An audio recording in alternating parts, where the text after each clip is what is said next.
வணக்கம். கோவை நீலகிரி செய்திகளுக்காக செய்திகள் வாசிப்பது சரவணன்.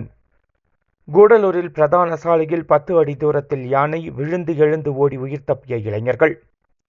நீலகிரி மாவட்டம் கூடலூர், ஓவேலி, தேவர்சோலை, நலாக்கோட்டை உள்ளிட்ட பகுதிகளில் தற்பொழுது யானைகள் உணவு தேவைக்காக மக்கள் வசிக்கும் பகுதிகள் மற்றும் சாலைகளில் அதிக அளவில் நடமாடி வருகின்றன. இந்த பகுதிகளில் பலாப்பழ சீசன் தொடங்கியுள்ளதால் யானைகளுக்கு பிடித்த உணவான பலாப்பழத்தை உண்பதற்காக யானைகள் பகல் நேரங்களில் மட்டுமின்றி இரவு நேரங்களில் குடியிருப்பை சுற்றி வந்து தனக்கு பிடித்த பலாப்பழங்களை உண்டு செல்கின்றன.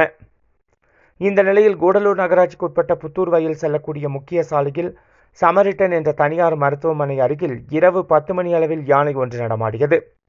புத்தூர் வயல் பகுதியிலிருந்து இருசக்கர வாகனத்தில் வந்த இருவர் மருத்துவமனை அருகில் வரும்பொழுது வளைவில் 10 அடி தூரத்தில் எதிரே யானை நிற்பதை பார்த்ததும் 2 சக்கர வாகனத்தை திருப்ப முயற்சித்தனர்.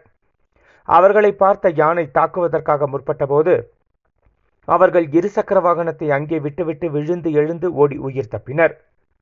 மருத்துவமனை வளாகத்தில் பொருத்தப்பட்டிருந்த கண்காணிப்பு கேமரா காட்சிகள் தற்பொழுது வெளியாகி வைரலாகி வருகிறது. கோவை நீலகிரி செய்திகளுக்காக எமது சிறப்பு செய்தியாசிரியர் தமிழ் வெங்கடேசன்.